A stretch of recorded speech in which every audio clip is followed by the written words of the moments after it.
जो हमारे मौलाना आज़ाद जो स्वयं मदरसे के अंदर पढ़े हुए थे, कभी स्कूल कॉलेज का उन्होंने मुंह नहीं देखा था, वो भारत के पहले शिक्षा मंत्री बनाए गए। मान लीजिए काशी विश्वनाथ तो जीवन में एक बार जाएगा एक हिंदू, इतना तो जाता ही। आज 5 लाख रोज डेली काशी पहुंचते दर्शन करते हैं। जब वो काशी विश्वनाथ जाएगा और जब उसके रास्ते में वो ज्ञान वापी मस्जिद आएगी, कलंक, वो उभरा हुआ फोड़ा, उसको कुरमुत्ते की तरह उगी हुई जो चीज दिखाई देगी उसको, तो उसके मन में सवाल नहीं करेगा बीच में कहां से आ गई।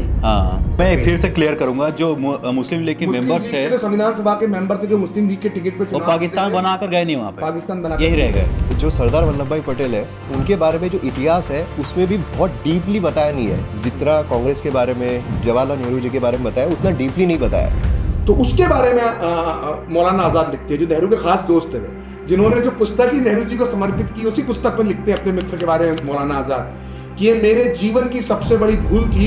एक मिनट, उसी मास्टर जी के बारे में बात करूंगा। क्या आपको लगता है कि सुपरफिशियल नॉलेज दिया जाता है, जो नॉलेज को, इन्फॉर्मेशन को बहुत ज़्यादा ओवर सिंप्लीफाइड करके प्रस्तुत किया जा रहा है, डेंजरस है? 1942 में जब वो गिरफ्तार हो गए थे जेल के अंदर से, माफ कीजिए जेल में नहीं थे, वो अहमदनगर किले में बंद थे। अच्छा, तो ये आप लोग जो जेल बोल देते हैं तो थोड़ा सा गलत मैसेजिंग जाती है, ऐसा लगता है कि चक्की वक्की पीस रहे हैं। जेल था अंडमान निकोबार, कालापन, वीर सावरकर भर्ती थे। नमस्कार दोस्तों, मैं हूं आपके साथ मृत्युंजय चौबे और मेरे साथ ही मयूर मोगरे। आज हमारे साथ जो गेस्ट हैं, इनको किसी परिचय की आवश्यकता नहीं, वैसे तो इंदौर से हैं, प्रखर श्रीवास्तव। डीडी न्यूज़ पे एक प्रोग्राम आता है पूरा सच, जो कि हमारी और आपकी हिस्टोरिकल अंडरस्टैंडिंग को स्ट्रॉन्ग करती है। तो स्वागत है सर आपका। बहुत बहुत धन्यवाद। सबसे पहला सवाल, क्योंकि जैसे मैं यूपीएससी एस्पिरेंट्स को पढ़ाता हूँ, तो अक्सर जो सरदार वल्लभ भाई पटेल है उनके बारे में जो इतिहास है उसमें भी बहुत डीपली बताया नहीं है। जितना कांग्रेस के बारे में, जवाहरलाल नेहरू जी के बारे में बताया, उतना डीपली नहीं बताया।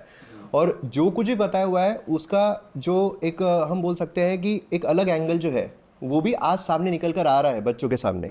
तो एस्पिरेंट्स का अक्सर ये सवाल रहता है कि जब सरदार वल्लभ भाई पटेल को फर्स्ट प्राइम मिनिस्टर की जब बात हो रही थी, और ऐसा भी कई बार हुआ है कि बहुत सारे जो शिक्षक हैं उन्होंने भी कई सारे ऐसे पॉडकास्ट में कहा है कि पहले प्राइम मिनिस्टर वो बन ही नहीं सकते थे।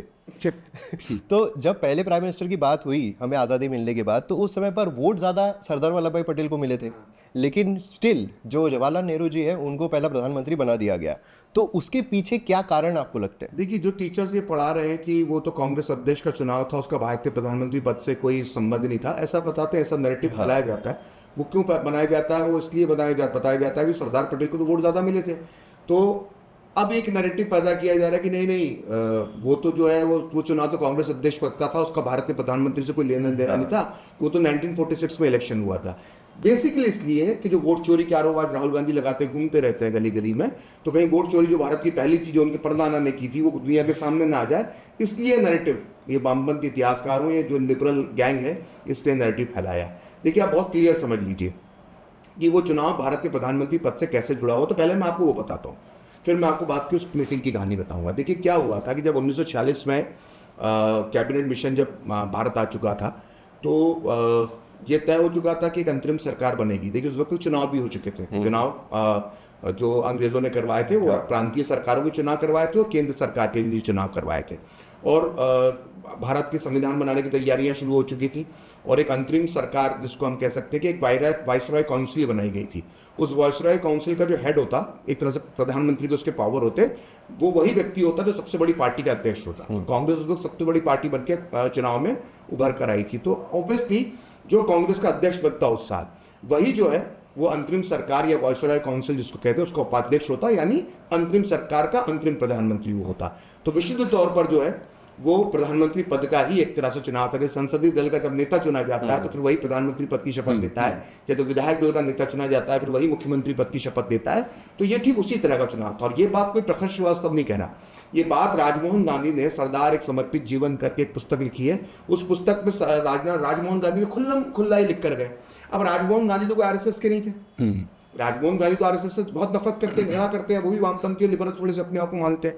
तो राजमोहन गांधी ये लिख कर गए, और राजमोहन गांधी ने सब लोगों से बात की। राजमोहन गांधी गांधी जी के पोते, और उन्होंने जो ये पुस्तक लिखी सरदार पटेल एक समर्पित जीवन, तो उसके अंदर उन्होंने एक बात और लिखी है, वो ये लिखी है कि अगर मेरे दादा ने अन्याय किया था सरदार पटेल के साथ, तो मैं पोते होने के नाते वो उस अन्याय को कुछ हद तक कम करने की कोशिश कर रहा हूं, उनके ऊपर किताब लिखकर एक तरह से प्रायश्चित कर रहा हूं मैं। तो ये राजमोहन गांधी इतने हार्श वर्ड लिख चुके हैं उस चुनाव के लिए। तो ये जो बता रहे आज जो घूमते रहते हैं, जो पटना वटना की गलियों के अंदर जो क्लासेस खोल कर बैठे हुए हैं और यूट्यूब के जरिए वो सर्वर कहलाने लग गए हैं, तो ऐसे लोगों को अब वो बताए अपने बच्चे स्टूडेंट्स को तो गलत ही सब बता रहे हैं। तो खैर क्या हुआ उस टाइम जब ये चुनाव हो रहे थे तो मौलाना आज़ाद जो है वो 6 साल से कांग्रेस अध्यक्ष थे, सबसे लंबे समय तक अध्यक्ष थे।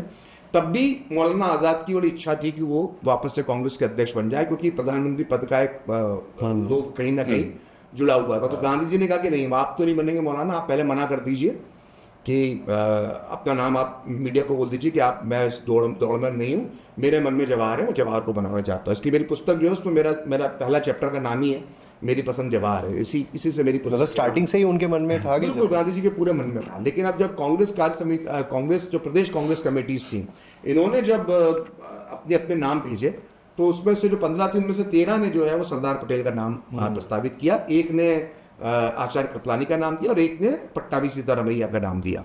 जवाहरलाल नेहरू के लिए एक भी पक्ष में एक भी नाम नहीं आया था। तो जब ये बैठक हुई 1946 के गर्मियों के अंदर, जब ये बैठक हुई तो बड़ा दिलचस्प वर्णन है। अब कई कोई बोल सकता है कि मैं जो बैठक के बारे में बता रहा हूँ, कोई पूछ सकता है। अब लोग तो आप जानते हैं ना आजकल पूछने वालों के तो कुछ भरोसा नहीं है। भाई वो पूछ सकते हैं प्रोफेसर श्रीवास्तव के उस बैठक में था जो इतना ध्यान से बता रहा है। भाई अब ये उनसे नहीं पूछते जो अकबर के बारे में बता रहे होते हैं, कुछ भी कहानियां बता रहे होती रोमिला थापर टाइप, उनसे कोई नहीं पूछता कि अकबर जब ये कर रहा था तो रोमिला थापर थी क्या वहाँ, पूछते। अच्छा वो जब बैठक उनकी प्रोफेसर श्रीवास्तव वहाँ पर था? भाई नहीं था। लेकिन जो लोग मौजूद थे वो सब जिनको भारत रत्न मिले, जिनके नाम पर देश में स्टेडियम है, सड़कें हैं, भारत रत्न से उनको सम्मानित किया गया, डाक टिकट जिनके नाम पे जारी किए गए, वो नेता, वो महान नेता, वो स्वतंत्रता के सेनानी उस बैठक में जो मौजूद थे, उन सबने अपनी अपनी आत्मकथाएं लिखी। ये आज के नेताओं टाइप नहीं होते थे वो कि लिखना पढ़ना नहीं जानते, तो उस समय के नेता सब अपनी आत्मकथाएं लिख कर गए। सबने अपनी अपनी आत्मकथा लिखी और सबने उस बैठक का वर्णन किया। और जब आप उन सबकी आत्मकथाएं, चाहे वो आचार्य कृपलानी की पढ़ लीजिए आप, चाहे आप मौलाना आज़ाद की पढ़ लीजिए, या जो अपने दुर्गादास लिखे हैं जो उस समय भारतीय इतिहास के सबसे महानतम पत्रकार थे, उनकी आत्मकथा पढ़ लीजिए जो कवर कर रहे थे इस पूरी घटना को। ऐसे अलग अलगों की जब आप आत्मकथा पढ़ेंगे, मणिबहन जो सरदार पटेल की बेटी थी, डायरी लिखती थी रोज, उनकी डायरी पढ़ लीजिए, तो ये पूरी कड़ियां आप जोड़ लेते कि उस बैठक में क्या हो रहा था। उन सबको पढ़ने के बाद उस बैठक के वर्णन को अगर आप जोड़ेंगे, कड़ियां उसकी जोड़ देंगे, तो आपके सामने पूरा खाका खिंच जाएगा कि उस बैठक में ड्रामा क्या हुआ था। तो ड्रामा ये हुआ था कि जो पर्चियां खोली गई सारी, तो उसमें आया कि भाई 15 पर्चियां हैं, 13 का नाम जो है वो सरदार पटेल को है, एक आचार्य कृपलानी के लिए और एक आपका पट्टाभी सीतारमैया के लिए। तो गांधी जी ने जवाहरलाल नेहरू से पूछा कि आपका नाम तो एक भी नहीं है। तो जवाहरलाल नेहरू ने इस पर कोई जवाब नहीं दिया। फिर सरदार गांधी जी ने आचार्य कृपलानी को इशारा किया। अब आचार्य कृपलानी खुद अपनी पुस्तक में लिख कर गए कि गांधी जी ने जब मुझे इशारा किया तो मैंने एक कागज चलाया कि भैया जवाहरलाल नेहरू का नाम भी प्रस्तावित कर दिया जाए। तो वो कार्य समिति की बैठक थी, तो कार्य समिति के पास भी पावर होता है कि वो किसी का नाम प्रस्तावित कर सकती है अध्यक्ष पद के लिए। तो उस तरह से वो बैठक पे जो लोग मौजूद थे, वो गांधी जी और आचार्य कृपलानी के कहने पर उन्होंने वो जवाहरलाल नेहरू का नाम प्रस्तावित कर दिया। इसी बीच में आचार्य कृपलानी ने अपना नाम वापस ले लिया, पट्टाभी सीतारमैया ने नाम वापस ले लिया, मैदान में बचे 2। तब भी गांधी जी ने एक आखिरी मौका दिया नेहरू को कि भाई तुम देख लो, नाम वापस लेना चाहते हो तो ले लो। तो उन्होंने कहा कि एक भी नाम नहीं है। तो नेहरू जी ने अपना मुंह फेर दिया। जैसे मॉनिटर के चुनाव नहीं होते कि बेटा तुमको किसने वोट नहीं दिया, तो बच्चा गुस्से में मुंह फेर दिया, ऐसे नेहरू जी ने मुंह फेर दिया। सोचिए हमारे स्वतंत्रता सेनानी थे, ये देश के प्रधानमंत्री बनने वाले थे अगले, और बच्चों की तरह मॉनिटर के चुनाव में मुंह फेर लेते ना, ऐसे मुंह फेर दिया। और ये बात मैं नहीं कह रहा, ये बात जो है ये आचार्य कृपलानी लिख के गए। आचार्य ऐसा लिखा हुआ है कि मुंह फेर लिया? हाँ, मुंह फेर लिया, ये लिखा हुआ आचार्य कृपलानी ने। मैं मत तो मरना है मुझे, किसी ने भी कांग्रेस की गवर्नमेंट आ गई कभी तो मैं तो मर जाऊंगा, वैसे 1-2 केस डले हुए हैं मेरे पे, तीसरा और डल देंगे। तो ये स्थिति आचार्य कृपलानी लिख के गए, तो मुंह फेर लिया उन्होंने, बोला भैया ठीक है आप करवा लो। तो फिर आचार्य कृपलानी ने एक जेब में एक पत्र पहले से गांधी जी के कहने पर रखा हुआ था। वो पत्र था अपने नाम वापसी का प्रारूप, जिसके अंदर पूरा पत्र लिखा हुआ था कि मैं सरदार पटेल अपना नाम वापस लेता हूँ। और वो पत्र आचार्य कृपलानी ने टाइप करवा के अपने पास रखा हुआ था, उनके बिना सरदार पटेल की जानकारी के, नाम उनका ही था, ये आचार्य कृपलानी ने लिखा है। तो गांधी जी ने फिर आचार्य कृपलानी को इशारा किया, तो आचार्य कृपलानी ने जेब से वो कागज निकाला और सरदार पटेल के सामने बढ़ा दिया। तो सरदार पटेल ने देखा, और देखकर उन्होंने एक बार गांधी जी को, ऐसा नहीं जो मान गए, गांधी जी को उन्होंने भी दिया कागज आगे कि ये निकला है आचार्य कृपलानी ने मुझे दिया, आप क्या कहते हैं। तो गांधी जी ने हल्का सा इशारा किया कि नाम वापस ले लो। तो सरदार पटेल ने उस कागज पे साइन किया। हस्ताक्षर कर दिए और नाम वापस ले लिया। इस तरह से निर्विरोध जो है वो नेहरू जी जो है ये तो साइकोलॉजिकल फोर्स था दोनों की तरफ बिल्कुल से। बिल्कुल, और वो राइट मैन थे। गांधी जी का कहना कभी टालते नहीं थे सरदार पटेल। उन्होंने अपना जो है वो नाम वापस ले लिया।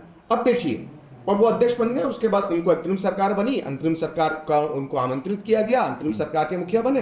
15 अगस्त को देश आजाद हुआ तो प्रधानमंत्री हुए। तो इसके प्रधानमंत्री पद से जुड़ा हुआ था। और ये बात अब ये आज के जो नेता कहते हैं नहीं नहीं, आज के जो फर्जी इतिहासकार पटना की गलियों में कोचिंग क्लास जो चला रहे हैं, तो वो जो बोल रहे हैं कि ये तो प्रधानमंत्री पद से कोई लेना देना नहीं। तो आचार कृपलानी लिखते हैं हाँ, कि हमको अंदाजा नहीं था कि हमारी ये गलती कितनी बड़ी भारी गलती हमारी ये साबित हो सकती है। आचार्य कृपलानी ने बाद में लिखा। आचार्य और कृपलानी ये ने पुस्तक लिखा, में है ये। अपनी पुस्तक में लिखा। हाँ। उन्होंने लिखा अपनी पुस्तक अपने संस्मरण में कि जब मैंने गांधी जी के कहने पर ये किया हाँ, तो मुझे अंदाजा नहीं था कि ये कितनी बड़ी गलती हो सकती है। पलों में की गई भूल भविष्य में कितना नुकसान दे सकती है, इसका मुझे अंदाजा नहीं था। हम भविष्य को नहीं पढ़ सकते। लोग कह रहे हैं कि मैं ज्योतिषी नहीं था। हम भविष्य को नहीं पढ़ सकते। जैसे ड्यूक फार्डिनेंड की हत्या से प्रथम विश्व युद्ध की शुरुआत हुई थी। ड्यूक फार्डिनेंड कौन था? ऑस्ट्रिया का राजकुमार था, उत्तराधिकारी था ऑस्ट्रिया की गद्दी का, और उसकी हत्या से प्रथम विश्व युद्ध शुरू हुआ था। तो जिस तरह से ड्यूक फार्डिनेंड की हत्या से प्रथम विश्व युद्ध की शुरुआत हुई थी, कौन जान सकता था? ऐसी दुर्घटनाओं का अंदाजा हम नहीं लगा सकते हैं। यह आचार्य कृपलानी ने किया। तो आचार्य कृपलानी दो महत्वपूर्ण बातें बोली। पहली बात यह कि उन्होंने ड्यूक फार्डिनेंड की तुलना सरदार पटेल से करी कि जिस तरह से बलि ली गई उनकी। और दूसरी बात कही, ऐसी दुर्घटना तो जो accidental prime minister Manmohan Singh के लिए कहा जाता है, like Manmohan Singh accidental prime minister हैं, जवाहरलाल भारत के दूसरे एक्सीडेंटल प्राइम मिनिस्टर हैं। भारत के पहले एक्सीडेंटल प्राइम मिनिस्टर कौन है? पंडित जवाहरलाल नेहरू।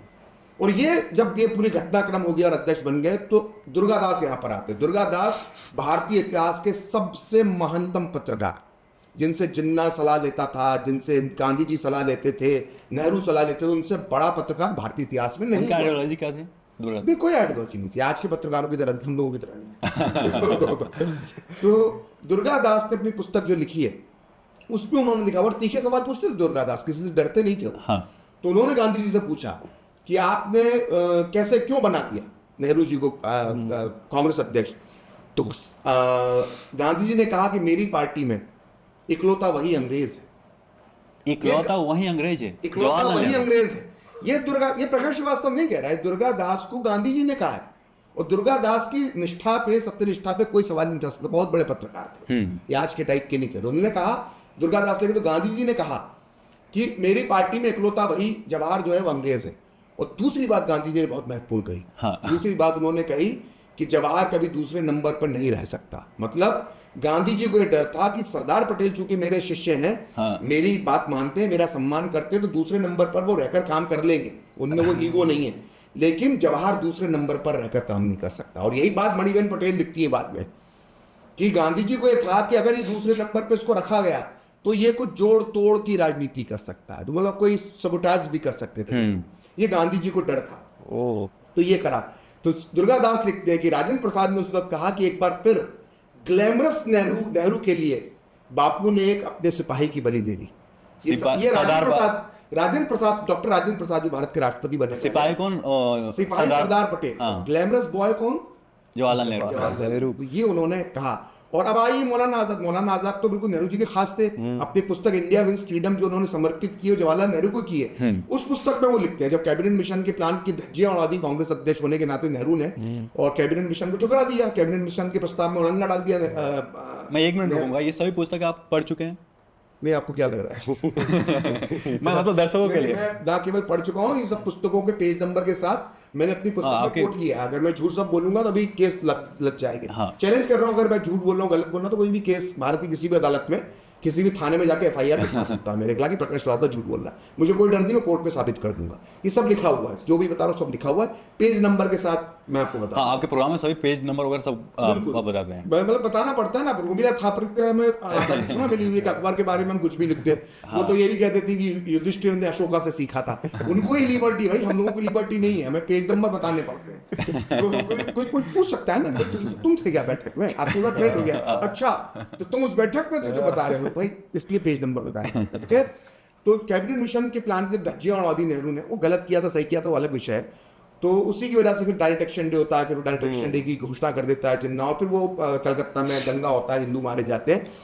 तो उसके बारे में मौलाना आज़ाद लिखते हैं, जो नेहरू के खास दोस्त थे, जिन्होंने जो पुस्तक ही नेहरू जी को समर्पित की, उसी पुस्तक में लिखते हैं अपने मित्र के बारे में मौलाना आज़ाद कि ये मेरे जीवन की सबसे बड़ी भूल थी कि मैंने सरदार पटेल को हटाकर, सरदार पटेल के खिलाफ षड्यंत्र करके, एक तरह से कहने का भाव यही होता है कि सरदार पटेल को पीछे हटाकर मैंने नेहरू को कांग्रेस अध्यक्ष बनाने में भूमिका निभाई, ये मेरे जीवन की सबसे बड़ी भूल थी। गांधी जी मान लेते हैं। ये मौलाना आज़ाद अच्छा, जो खास दोस्त थे, हाँ। जिन्होंने अपनी पुस्तक समर्पित की, उसी पुस्तक में जो नेहरू को पुस्तक समर्पित की है, उसी पुस्तक में उन्होंने लिखा है कि मेरे जीवन की सबसे बड़ी भूल थी कि मैंने जो है जवाहरलाल नेहरू को जो है वो कांग्रेस का अध्यक्ष बना दिया।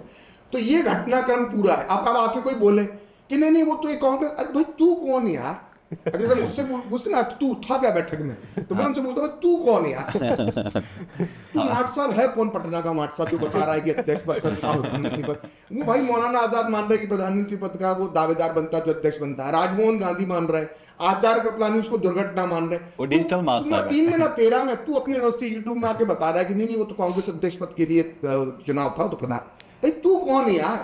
मतलब मुझे उस माट साहब पटना के मास्टर से, हाँ, और पटना के मास्टर और मौलाना आजाद में किसी एक को चुनना होगा, किसी एक की बात सही माननी, ऑब्वियसली मौलाना आजाद की बात में सही मानूंगा, हाँ। वो मास्टर जी की बात क्यों सही मानूंगा पटना वाले मैं की? उसी मास्टर जी के बारे में एक मिनट, उसी मास्टर जी के बारे में बात करूंगा। क्या आपको लगता है ये सुपरफिशियल नॉलेज दिया जाता है, जो नॉलेज को, इन्फॉर्मेशन को बहुत ज़्यादा ओवर सिंप्लीफाइड करके प्रस्तुत किया जा रहा है, डेंजरस है? देखिए क्या होता है, देखिए उसको ना थोड़ा सा समग्र रूप से मैं समझने की जरूरत है, थोड़ा हमको इसको समझना पड़ेगा। क्या होता है कि जो भारत का इतिहास लिखा गया उसका टेम्पलेट तो सेट किया खुद जवाहरलाल नेहरू ने। अगर आप डिस्कवरी ऑफ इंडिया पढ़ेंगे तो डिस्कवरी ऑफ इंडिया क्या है, वो टेम्पलेट है भारत की जो हिस्ट्री भविष्य में कैसी लिखी जाएगी आज़ादी के बाद। क्योंकि डिस्कवरी ऑफ इंडिया उन्होंने 1942 में जब वो गिरफ्तार हो गए थे जेल के अंदर से, माफ कीजिए जेल में नहीं थे, वो अहमदनगर के किले में बंद थे। अच्छा, तो ये आप लोग जो जेल बोल देते हैं उससे थोड़ा सा गलत मैसेजिंग जाती है, ऐसा लगता है कि चक्की वक्की पीस रहे हैं। जेल था अंडमान निकोबार, कालापन, जिसमें वीर सावरकर भर्ती थे। नेहरू जी किले में थे, 1942 के अहमदनगर के किले में बंद थे। तो ये थोड़ा आप लोग सारी सुविधाओं के साथ, जैसे गांधी जी जेल में बंद नहीं थे 1942 में, वो प्रिंस आगा खान महल पुणे में बंद थे, वो महल में बंद थे। जेल होता काला पानी, वीर सावरकर, करेक्शन किया करें, इसी वजह से हिस्ट्री गड़बड़ होती है। तो ये जो टेम्पलेट उन्होंने 1942 के बाद ही वो डिस्कवरी ऑफ इंडिया लिखी है, तो उन्होंने टेम्पलेट सेट कर दिया तब भारत की आजादी की, ये इतिहास ऐसे लिखा जाएगा भारत का। अब वो इतिहास कैसे टेम्पलेट सेट किया उन्होंने, वो गजनबी का वर्णन करते हैं जो इतना खूनी आतताई था, मतलब जिसकी हिंसक कहानियां जो है मतलब किसी को इतिहास में दर्ज है। गजनबी के लिए लिखता है कि कला का पुजारी था, ये जो शिल्प कला और जो स्थापत जो बिल्डिंग्स वगैरह होती हैं, इसका पुजारी था, उसको देखना उसको समझना बड़ा उसे अच्छा लगता। तो मथुरा का वर्णन करते गजनी की नेहरू जी, गजनी जब नेहरू उधर आया मथुरा में, तो मथुरा के लिए उसने वर्णन किया। और ये गजनवी के जो संस्मरण उनके साथ ये उस समय के दरबारी इतिहासकार चलते थे, वो पूरा इतिहास लिखते थे डे टू डे का।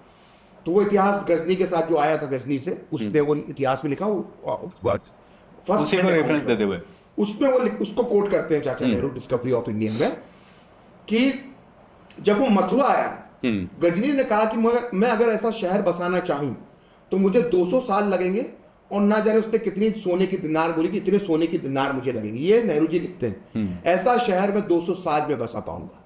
और यहां पर वो फुल स्टॉप लगा देते हैं नेहरू जी, और ये साबित करते हैं कि देखिए वो भारत की स्थापत्य कला को देख के कितना प्रभावित हुआ था गजनी। यहाँ पे उन्होंने किया, नेहरू जी ने इतना लिख के छोड़ दिया। अब इसके आगे की लाइन जो ओरिजिनल पुस्तक में लिखी है, जो गजनी के समकालीन उसके दरबारी ने लिखी थी, उसमें आगे क्या लिखा हुआ है? गजनी सही कहता है, गजनी मथुरा की बिल्डिंगें देखकर, इमारतें देखकर कहता है कि ये अगर इस शहर में गजनी में बसाना चाहूँ अफगानिस्तान में, तो मुझे 200 साल लगेंगे, इतनी लाखों मेरे लिए सोने की दिनारें लगेंगी, आओ इस शहर को जला दो।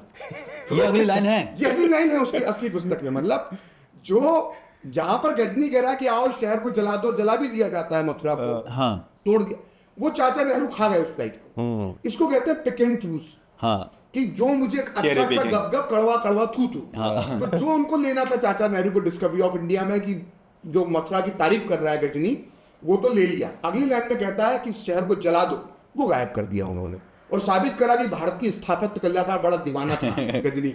तो हमारे देश का जो पहला प्रधानमंत्री था, वो प्रधानमंत्री बनने के 4-1 साल पहले भारत की हिस्ट्री के टेम्पलेट सेट कर रहा था। व्हाट्सएप यूनिवर्सिटी से हिस्ट्री पढ़ रहे होंगे क्या व्हाट्सएप तो नहीं होता, तो ऐसे कुछ जाने कहाँ से पढ़ गया, तो जेल में कितनी किताबें उनके पास होंगी, ये भी एक वाली बात है। और अगर आती थी तो कितनी सुविधा थी।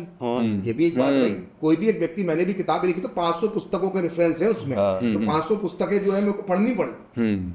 ये तो मैं अपना अनुभव बता रहा हूँ। तो वो डिस्कवरी ऑफ इंडिया जो लिखी, पूरे भारत का इतिहास लिखा है हमने, अशोक जाने किस किस का लिख दिया। तो किताबें जाने कितनी हजारों पढ़ी, हजारों किताबें आती कहाँ से थी? अहमदनगर के किले में, ये भी एक रहस्य का विषय है। खैर, तो ये जो भारत का जो इतिहास का टेम्पलेट को सेट करके गए ना, इसलिए जो सब गलतियां हैं, हम सब ने इतिहास, जब हमारा इतिहास लेखन हुआ ना, जो हमारे मौलाना आजाद जो स्वयं मदरसे के अंदर पढ़े हुए थे, कभी स्कूल कॉलेज का उन्होंने मुंह नहीं देखा था, वो भारत के पहले शिक्षा मंत्री बनाए गए। मदरसे में पढ़े थे, उन्होंने मजहबी शिक्षा ली थी। आजाद साहब ये सब शिक्षा नहीं ली थी उन्होंने, गणित बड़े पढ़े नहीं थे वो, लेकिन उन्होंने भारत का पहला शिक्षा मंत्री बनाया गया। अब ठीक है, भारत में हो सकता है, संभव है। तो पाकिस्तान में नहीं हो सकता मेरे ख्याल से। तो उन्होंने सब, जब ये बहसें हुई, भैरप्पा साहब अभी इस दुनिया में नहीं रहे, उन्होंने जब इसका विरोध किया, बहुत बुजुर्गों के अभी उनका देहांत हुआ, बड़े महान इतिहासकार थे, उपन्यासकार भी थे, उन्होंने जब कहा कि नहीं, ये तो लिखना चाहिए इतिहास में जो जो हुआ है, बोला नहीं, इससे लिखकर आपसी रिश्ते बिगड़ेंगे। अगर हम बता देंगे कि इतनी मूर्तियां तोड़ी गई थी, इतना विध्वंस मुगल शासकों ने या मुस्लिम शासकों ने किया है, तो उससे हिंदू मुस्लिम संबंध बिगड़ेंगे, बच्चों के मन में बात आएगी कि भाई जो उनकी क्लास में दूसरे मजहब के लोग पढ़ते हैं, उनके प्रति उनके मन में गलत भाव आएगा, तो इस सच को छुपा दो, इस सच को हमें बताना ही नहीं है। लेकिन उन लोगों ने ये, लेकिन ऐसा देखा जाए तो जो हिंदू में कुरीतियां हैं, आप तो खुल के बता रहे हो, इससे भी तो हा सकता है, मतलब ये नहीं सोचा। जब आप ये बता रहे हो कि हिंदुओं की वर्ण व्यवस्था में दलितों पर ये अत्याचार करते थे सवर्ण हिंदू, तो क्या दलित बच्चे के मन में सवर्ण उसकी क्लास में पढ़ने वाले बच्चों के प्रति नफरत नहीं आ रही? हाँ, और वहाँ लेकिन यही दिक्कत है ना। ये तो हिपोक्रेसी हो गई। बात कही भैरप्पा जी ने, बात कही कि बच्चा जब मंदिर जाएगा और मंदिर में वो टूटी हुई मूर्तियां देखेगा, तो क्या वो खुद से, अपने पिता से या और लोगों से सवाल नहीं पूछेगा मेरी देव की मूर्ति कैसे टूट गई? और ये मेरा व्यक्तिगत अनुभव है। विदिशा हमारे मध्य प्रदेश में एक जगह है, भोपाल के पास। हाँ, भोपाल के पास। वो 7th या 6th 7th में पढ़ता था। मेरे पिताजी के साथ में मंदिर घूमने के लिए गया, मुझे मंदिर एक्जैक्टली वो याद नहीं है। उस मंदिर में मैंने भगवान विष्णु की एक मूर्ति टूटी हुई देखी। अच्छा, तो मेरे मन में ख्याल आया कि टूटा कैसे? हाँ, ये टूटा कैसे? तो जो साथ में वहाँ के जो लोकल गाइड होते हैं, उन्होंने मुझे बता दिया कि ये ऐसे टूटा। तो आप कितना छुपा लोगे? आप किसी बच्चे से कैसे छुपा लोगे? वो जब जाएगा, बड़ा भी थोड़ा भी हो गया, वो जब निकलेगा और मंदिर टूटे हुए देखेगा, मान लीजिए काशी विश्वनाथ तो जीवन में एक बार जाएगा एक हिंदू, इतना तो जाता ही। आज 5 लाख रोज डेली काशी पहुंचते दर्शन करते हैं। जब वो काशी विश्वनाथ जाएगा और जब उसके रास्ते में वो ज्ञान व्यापी मस्जिद आएगी, वो कलंक, वो उभरा हुआ फोड़ा, उसको कुरमुत्ते की तरह उगी हुई जो चीज दिखाई देगी उसको, तो उसके मन में सवाल नहीं करेगा बीच में कहां से आ गई। और वो देख, वो ज्ञान व्यापी क्या है, मतलब किसी उसके लिए कोई बहुत दिमाग लगाने की जरूरत है? वो साफ साफ एक मंदिर है, मंदिर के ऊपर एक टोपा पहना दिया गया है।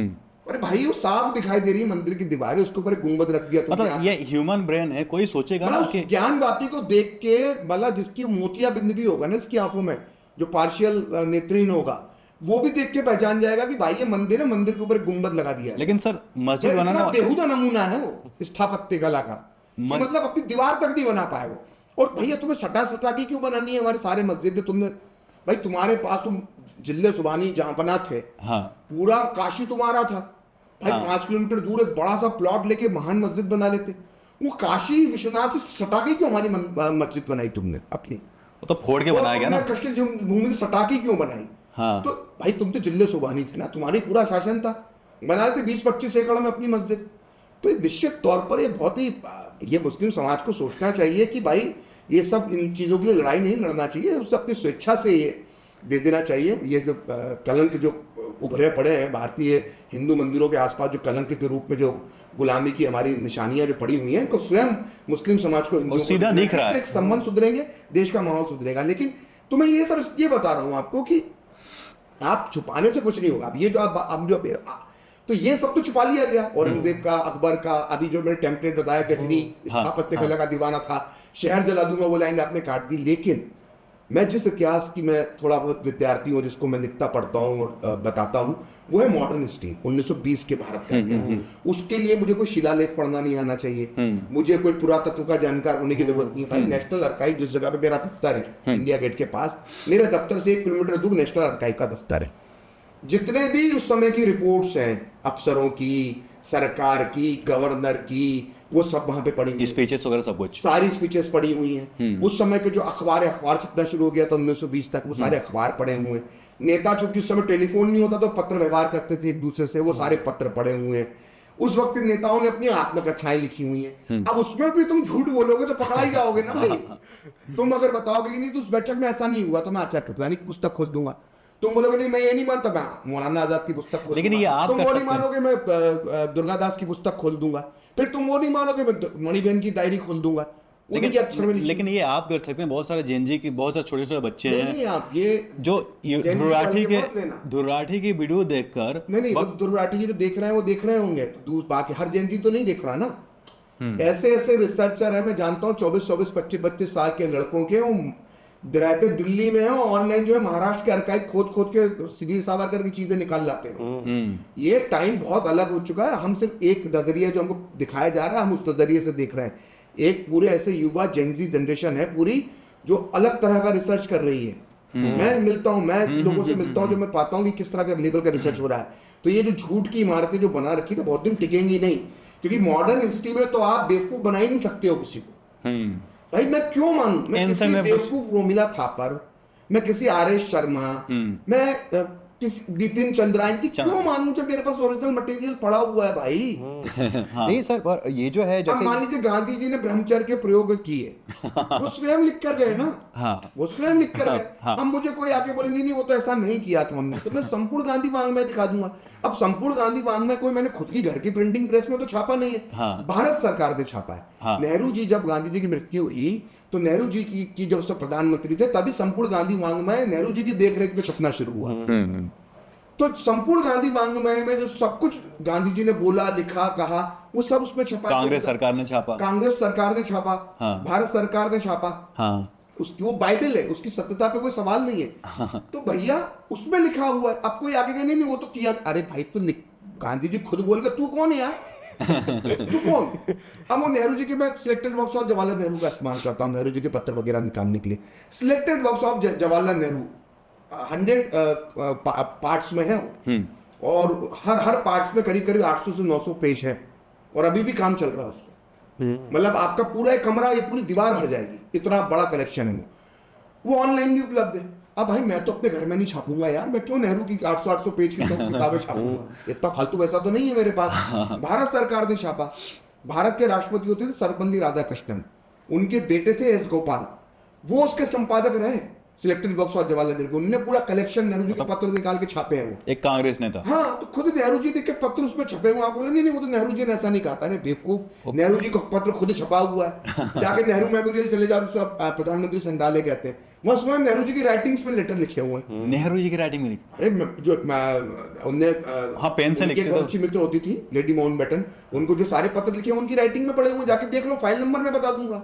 51 डब्बे तो सोनिया गांधी ने अपने घर पे रखे हुए हैं। जो रिजवान कादरी उसके मेंबर हैं, हाँ, प्रधानमंत्री संग्रहालय के बड़े, जिनका भी प्रधानमंत्री मोदी ने भी जिक्र किया अभी सरदार पटेल की जयंती पे, रिजवान कादरी साहब का, मेरे परिचित भी हैं वो बहुत राष्ट्रभक्त इतिहासकार है। उन्होंने चिट्ठी लिखी है सोनिया गांधी को कि ये जो 51 डब्बे आपने नेहरू जी के पत्र अपने घर में रख रखे जनपद में, ये राष्ट्र की धरोहर है, इसको आप नेहरू मेमोरियल को यानी प्रधानमंत्री संग्रहालय को आप वापस दीजिए। यकीन मानिए 3 पत्र लिख चुके हैं रिजवान कादरी सोनिया गांधी और जयराम रमेश और इन सब लोगों को, ये डब्बे वापस करो, 51 डब्बे। मुस्लिम इसको स्कॉलर है रिजवान कादरी। हाँ, लेकिन अच्छा, सच्चे स्कॉलर है, हाँ। देशभक्त स्कॉलर है, सच दुनिया के सामने बताते। उन्होंने मांगे 3 पत्र लिखे, आज तक सोनिया गांधी ने जवाब नहीं दिया। कुछ बोला ही नहीं। अपने घर में भाई, जो नेहरू जी किसी की प्राइवेट प्रॉपर्टी नहीं है। हाँ, मेरे और आपके देश के पहले प्रधानमंत्री, प्रधानमंत्री हमारे हो। हाँ। उनने जो लिखा है वो देश की संपत्ति है, वो देश को मालूम पड़ना चाहिए। इन्होंने घर में रख ये लिया। घर में रखे हुए 51 डब्बे थे, लेकिन उसके अलावा 51 तो रख लिए, क्योंकि जब लोगों ने उस पर, जब नेहरू मेमोरियल में बच्चे जाना शुरू हुए, नए नए रिसर्चर, हाँ। तो सब निकालना शुरू कर दिया, तो इनकी पोल खुलना शुरू हो गई, नेहरू जी का असली चेहरा, असली नीतियां सामने आ गई। तो जो बचा सकते थे 51 डब्बे, वो अपने घर ले गए। भाई नहीं है तो बोलो ना नहीं है। और रिजवान कादरी पत्र लिखते हैं, फिर दिखेंगे महीने भर बाद, फिर ये जवाब नहीं देंगे उसका। कब तक भी दोगे, देना तो पड़ेगा तुमको, और डिस्ट्रॉय करोगे तो तब भी फंसोगे। तो ये दूसरा नेशनल हेराल्ड केस है उनके ऊपर। अभी देखिए ये डिस्ट्रॉय कर लेंगे, कहाँ फंसेंगे? नहीं, कैसे फंसेंगे? उसकी जहां से ले गए उसके अंदर एंट्री है ना इनके नाम से। अच्छा, भाई मैं आपके यहाँ से सामान ले जाऊंगा, ये एंट्री हो गई, यहाँ पे तो हो गई ना, पीछे आपके पीछे हाथी रखा हुआ है। हाँ। सुंदर लगा, मैं ले गया। हाँ, ये 4 किताबें लगी, मैं ले गया, इन्होंने नोट कर लिया कि भाई ये आप प्रकाश श्रीवास्तव किताबें ले गए थे, एंट्री है ना मेरे नाम पर। हाँ, तो फंसेंगे ये बहुत ज्यादा, ये तभी तो जवाब नहीं देते। तो अभी तो इतिहास के बहुत पन्ने खुलना बाकी है बॉस। ये गया, ये लेकिन सवाल यही होता है, नहीं गूगल नहीं होता। पर सर जैसे अभी हमने जो सर की बात की, जिस तरीके से मैनिपुलेशन होता है तो उनको इतने सारे बच्चे फॉलो भी करते हैं, और उनके जैसे हमने सरदार वल्लभ भाई पटेल का ये जो इलेक्शन की बात की थी, उसी के साथ उन्होंने ये भी कहा कि सरदार वल्लभ भाई पटेल अगर बन भी जाते पहले प्रधानमंत्री, जो इंटरिम प्रधानमंत्री थे, तो कुछ भी नहीं कर सकते थे, क्योंकि जो सरकार है वो सब ब्रिटिशर्स चला रहे थे। अरे भाई सरदार पटेल ने सब कर दिया। ब्रिटिशर्स तो चाहते थे कि हैदराबाद अलग देश बना रहे, भारत के पेट में नासूर बना रहे कैंसर की तरह। सरदार पटेल ने मिला लिया ना। ब्रिटिशर्स तो ये भी चाहते थे कि भारतीय सेना कश्मीर में ना भेजी जाए। सरदार पटेल के कहने पर भारतीय सेना कश्मीर के अंदर 27 अक्टूबर 1947 को दाखिल हुई। करके दिखा दिया ना सरदार पटेल ने। ब्रिटिश माउंटबेटन तो ये भी चाहता था तो जूनागढ़ में जो है जन्नत संग्रह ना हो, सरदार पटेल ने करके दिखा के भारत में मिला लिया ना। सरदार पटेल तो जो चाहते थे वो करके दिखा देते थे। वो लोह पुरुष ऐसे नाम सुना रखा उसका। पर सरदार पटेल वो अगर तो सब कर देते थे, वो सब करके दिखा देते। उनने सब करके भी दिखाया जो वो कर सकते थे, जहां जहां उनकी रेंज थी। वो होते तो क्या मुस्लिम्स जो है वो सब छोड़ के पाकिस्तान चले जाते? देखिए सरदार पटेल, देखिए आप कोई मानता नहीं इस बात को। सरदार पटेल की कुछ मत कीजिए। मैं सरदार पटेल के 4 भाषण आपको बताता हूँ। एक भाषण उन्होंने राजकोट में दिया था, वो था सितंबर 1947 में। एक भाषण उनका है जो आज़ादी के 13 दिन बाद संविधान सभा में दिया, जिसको आज हम लोकसभा या संसद कहते हैं, उसके अंदर छपा हुआ है भाषण। लोकसभा संविधान सभा में दिए सारे भाषण रिकॉर्ड में दर्ज हैं। तो एक 28 अगस्त 1947 को दिया था 13 दिन बाद, वो भाषण है। एक राजकोट का भाषण है। एक 3 जनवरी 1948 का कलकत्ता में दिया भाषण है, उसकी तो उनकी ऑडियो मौजूद है यूट्यूब में। और एक 6 जनवरी 1948 का लखनऊ में दिया भाषण है। तो सिर्फ 4 भाषण की बात कर रहा हूँ। ऐसे 40 भाषण मैं बता सकता हूँ, समय कम इसलिए 4 ही बता रहा हूँ। इन 4 भाषणों में उन्होंने क्या किया? पहला भाषण शुरू करते हैं अपन 28 अगस्त 1947 जो उन्होंने संविधान सभा में दिया दिल्ली में। दिल्ली में होती है संविधान सभा, दिल्ली में थी। उसमें जब उन्होंने भाषण दिया तो वहां पर एक पृथक निर्वाचक प्रणाली को लेकर चर्चा चल रही। तो मुसलमानों की मांग थी। ये बहुत कम लोग जानते हैं कि मुस्लिम लीग के जो संविधान सभा के मेंबर थे, मुस्लिम लीग के, जिन्ना के मुस्लिम लीग के, वो पाकिस्तान बनने का थी, पाकिस्तान नहीं गए थे, संविधान सभा के अंदर ही बैठे हुए। मुस्लिम लीग के लोग गए नहीं पाकिस्तान? हाँ, खलीकुज्जमा चौधरी, हाँ, बेगम एजाज रसूल, हाँ, नजीमुद्दीन, हाँ, पोकर इस्माइल बहादुर साहिब। वो एक गाना है चुपके चुपके रातों दिन, है ना, गुलाम अली की गजल, वो गाना लिखा हजरत मोहानी ने। वो भी उसके मेंबर थे मुस्लिम लीग के, संविधान सभा के मेंबर थे। वो भी नहीं गए थे, यहीं पे दफन है। नहीं, मैं फिर से क्लियर करूंगा, जो मुस्लिम लीग के मेंबर्स थे, संविधान सभा के मेंबर थे, जो मुस्लिम लीग के टिकट पे वो पाकिस्तान बनाकर गए नहीं, वहां पे पाकिस्तान बना यही रह गए। जब नेहरू ने भाषण दिया 14-15 अगस्त की रात, है ना, आधी रात को नियति से मिलन जिसको पढ़ा, उसके बाद अगला नंबर जो था खलीकुज्जमा चौधरी ने वो भाषण दिया। उसके बाद वो बहुत बाद में पाकिस्तान गए। अच्छा, तो मुस्लिम लीग के व्यक्ति ने दूसरा भाषण, तो भारत का भाषण संविधान सभा में ट्विस्ट विद डेस्टिनी के बाद खलीकुज्जमा चौधरी ने दिया। तो ये सब वहीं पे बैठे हुए थे। ये सब बाद में कांग्रेस में शामिल हो गए कुछ लोग, तो ये गए नहीं है। ये सब यूपी मद्रास से चुनाव दिया। मद्रास आपने देखा कि पाकिस्तान में कोई मद्रासी मुसलमान नहीं, लेकिन मद्रास से जीते ना। मद्रास से सारी मुस्लिम सीटों में जीते ना मुस्लिम लीग के मेंबर। उर्दू बोलने वाले साहिब और नवाब इस्माइल खान जीते ना, मद्रास प्रांत से जीते। तो ये सब लोग जो थे, आजाद भारत में मुस्लिम रिजर्व सीटों की मांग की और कहा कि हम छोटे भाई हैं, आप बड़े भाई हो, तो हमें मुस्लिम रिजर्व सीटें थे। जैसे अभी मुस्लिम रिजर्व सीट्स अभी SC/ST के लिए रिजर्व सीट होती है ना, लेकिन ये बड़ा खतरनाक था। ये सिर्फ रिजर्व सीटें एक समुदाय के लिए नहीं होती, बल्कि वोट डालने का पावर भी सिर्फ उसी समुदाय को होता है सीट पे। अच्छा, मतलब मुसलमान द्वारा मुसलमान चुना जाए, ऐसी व्यवस्था हमको भारत में बना कर दे दो। Separate electorate. बहुत सही कहा आपने। ये आजाद भारत, ये गुलाम भारत में भी व्यवस्था थी और इसी ने पाकिस्तान बनाया था। इसी व्यवस्था में पाकिस्तान बना था और ये कंटिन्यू रखना चाहते थे। ये कंटिन्यू रखना चाहते थे उसको। 45-46 का चुनाव हुआ था, सेपरेट इलेक्टोरेट भी चुनाव हुआ था, जिसमें मुस्लिम लीग के नेताजी चुनाव जीत गए थे क्योंकि मुसलमानों ने वोट दिया था। खैर वाला कहानी उसको हम किसी और दिन पॉडकास्ट करेंगे। तो ये जब 28 अगस्त को उन्होंने भाषण दिया तो इन्होंने कहा कि हम छोटे भाई हैं, आप बड़े भाई हो। मुस्लिम लीग के लीडर्स ने कहा हमको सेपरेट इलेक्टोरेट दे दो। तो नेहरू पटेल जी खड़े हुए, बोले छोटे भाइयों का प्यार हम देख चुके, किसी प्यार ने पाकिस्तान बनाया है और छोटे भाई जहर दे रहे हैं, इस जहर को हम खाएंगे नहीं। और तुम्हें अगर पाकिस्तान में तुम्हारी श्रद्धा है, उठो और पाकिस्तान चले जाओ। और ये ऑन रिकॉर्ड है, ये ऑन रिकॉर्ड है, ये ऑन रिकॉर्ड है। ये मन से नहीं बोल रहा भाई साहब, क्यों केस करना चाहते हो, ऑन रिकॉर्ड है। उन्होंने कहा कि जिसकी पाकिस्तान में श्रद्धा है वो पाकिस्तान चले जाए।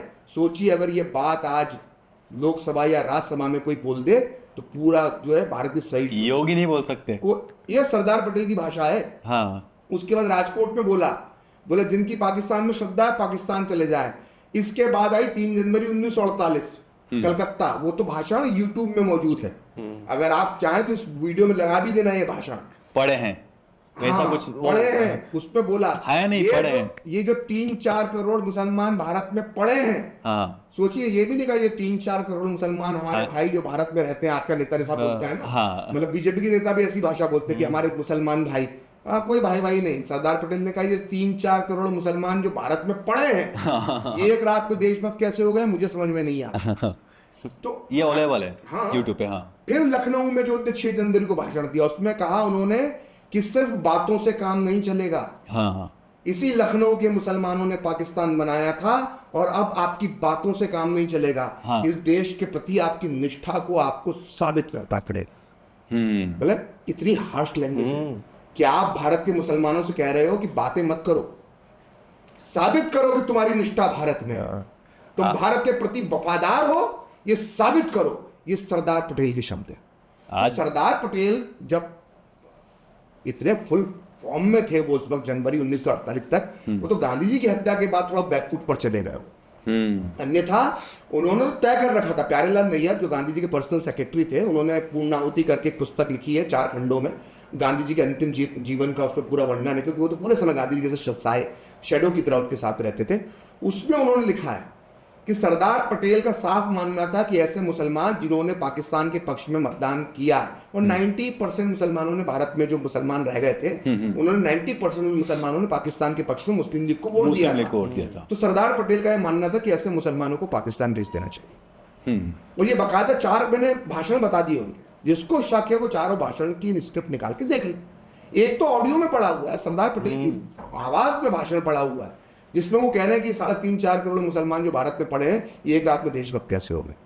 तो ये सब सरदार पटेल अगर रह जाते और गांधी जी की हत्या नहीं होती, तो वो तो जितने पाकिस्तान परस्त मुसलमान थे उनको तो रास्ता दिखा दिया था उन्होंने। अच्छा, ऐसा कहा जाता है कि जो उनका बड़ा मजेदार किस्सा बताता हूँ, बहुत ही मजेदार किस्सा। मतलब कितने ठेठ था, मतलब ठेठ भाषा में इस्तेमाल कर। पटेल थे वो तो मुंह फटा आदमी थे, खुद गांधी जी कहते थे उनके मुंह से बात निकलती आग का गोला बन गया।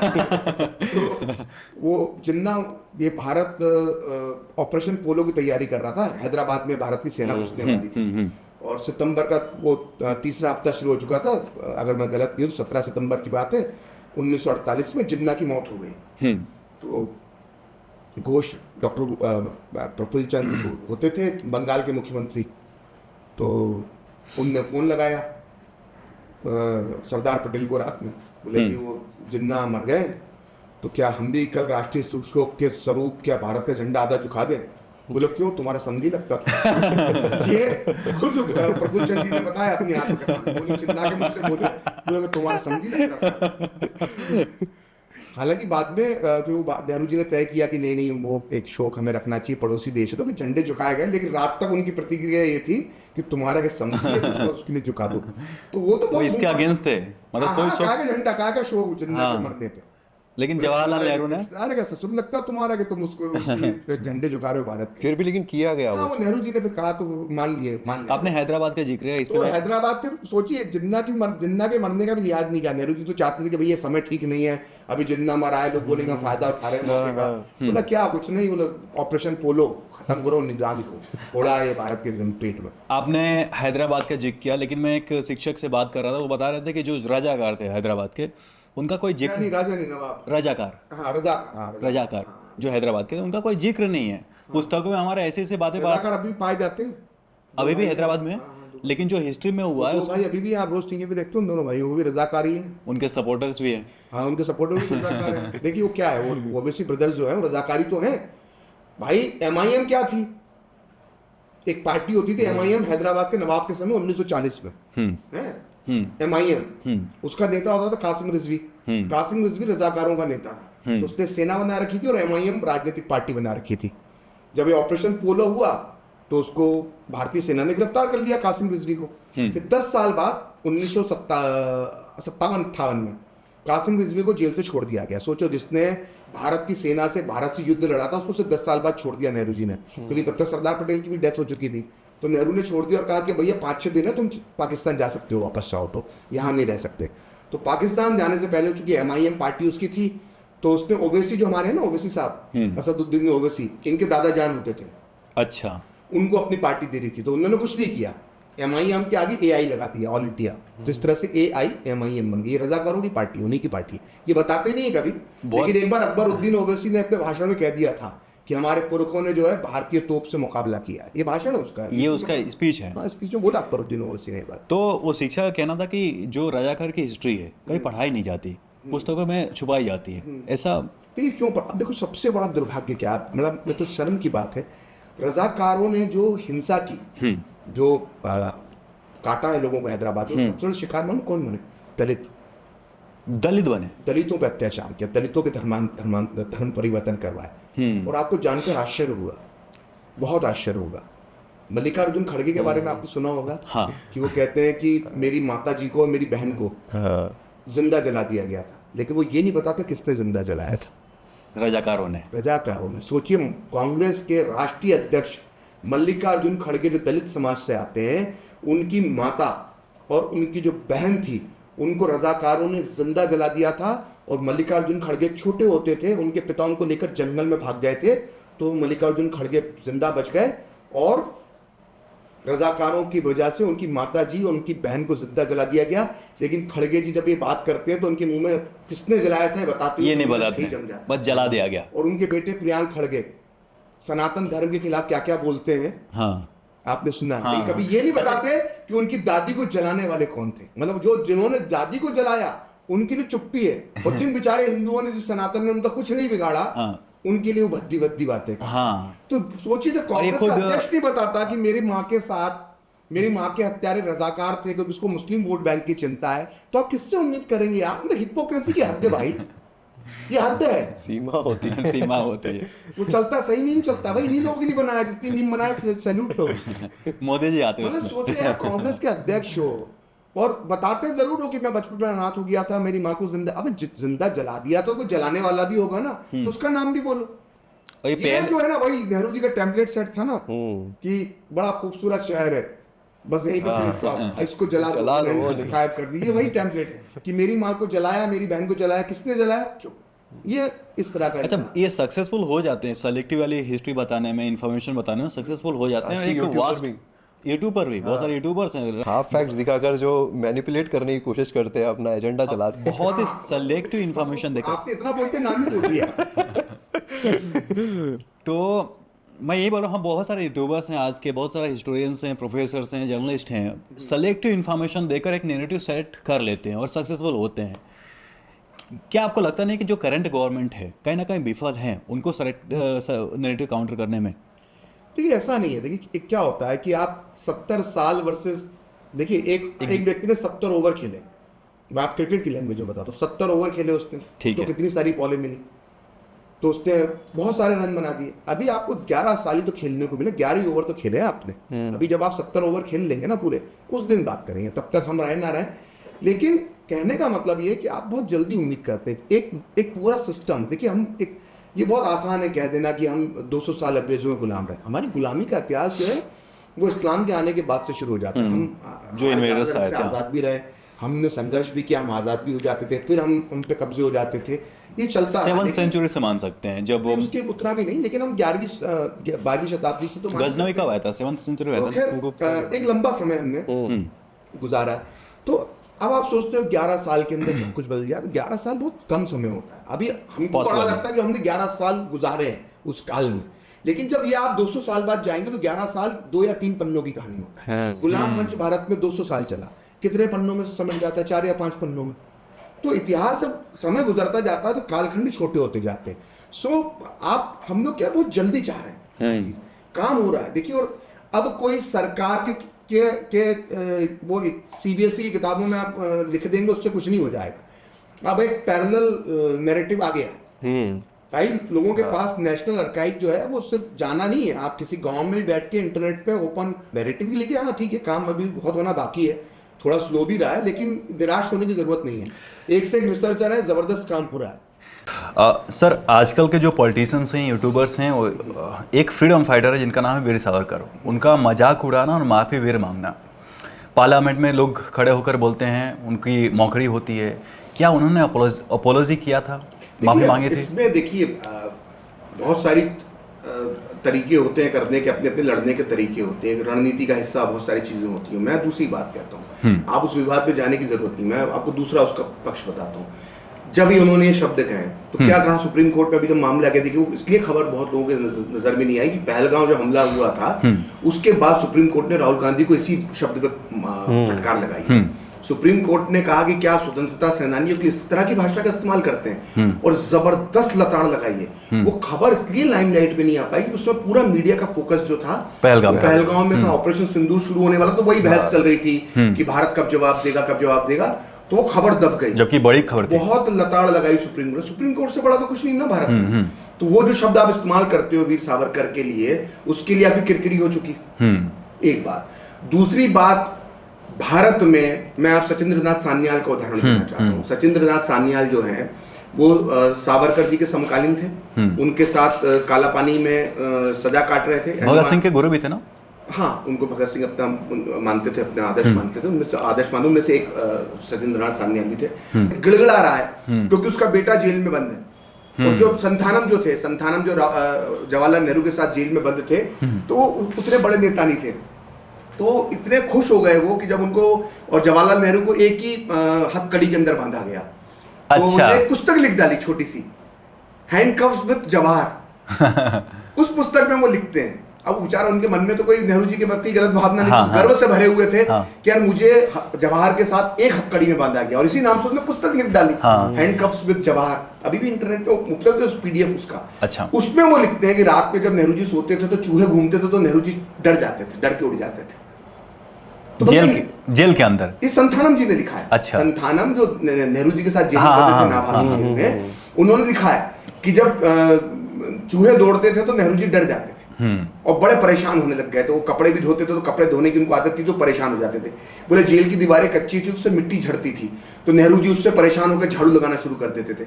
तो संथानम जी ने पूरा अपने संस्मरण में बताया है जो उनके साथ जेल में बंद थे। अब कोई ये ना बोलते ना फिर कि अच्छा तुम प्रखर श्रीवास्तव जेल में बंद थे, भाई मैं बंद नहीं था, लेकिन संथानम जी बंद थे। और संथानम जी ने अपनी आत्मकथा लिखी है, हैंडकफ्स विद जवाहर। उसके अंदर वो लिख रहे हैं कि नेहरू जी, तो भैया सोचो, एक जेल में मिट्टी गिर रही है थोड़ी सी तो नेहरू जी परेशान हो गए, चूहा दौड़ा तो परेशान हो गए, कपड़े धोना पड़ा तो परेशान हो गए, और एक वीर सावरकर सोचो 13 लीटर तेल कोल्हू की तरह जो बैल निकालता है ना, उस कोल्हू में जुटकर बैल की तरह 13 लीटर तेल निकालना पड़ता था। सर का पसीना घुटनों के नीचे पंजे तक पहुंच जाता था, ऐसे बांध के रखा जाता था हथकड़ियों से, और पांव में बेड़ियां खड़े रखकर, और शौच जाने के लिए भी उसी अवस्था में जाना पड़ता था, हथकड़ियां लगाकर, बेड़ियां लगाकर। कल्पना करके देखिए, अगर ये बहुत आसान होता है किसी के लिए बोल देना कि माफी मांगी, बहुत आसान है, ये बहुत आसान है। ये भी बताना, वो दूसरा जेल नाभा, जिसपे जरा सी मिट्टी गिर गई चाचा नेहरू पे तो घबरा गए। ये अहमदनगर जिसका मैंने जिक्र किया, किला था, किला। मौलाना आजाद अपनी पुस्तक में लिखते हैं कि जब हम लोग जेल में पहुंचे, वो तो जेल ही बोल रहे हैं अहमदनगर किले को, जब हम जेल में पहुंचे तो खराब कप में हमारे लिए चाय आई, कप में चाय आई लेकिन खराब कप थे। तो मैंने जेलर को डांट के बोला, मौलाना आजाद लिखते हैं इंडिया विंस फ्रीडम में, मैंने जेलर को डांट के बोला अच्छी क्रॉकरी के अंदर हमारे लिए चाय लेकर आए। तो जेलर डर गया। उसके बाद हमें अच्छी क्रॉकरी के अंदर चाय मिलने लगी। हमारी खाने की प्लेट अच्छी नहीं थी, हमने कहा हम राजनीतिक कैदी हैं, हमें खूबसूरत और अच्छी प्लेट्स दी जाएं, हमें अच्छी प्लेट्स मिल गई। फिर हमने इच्छा जताई हम बागवानी करना चाहते हैं, तो हमने बागवानी की।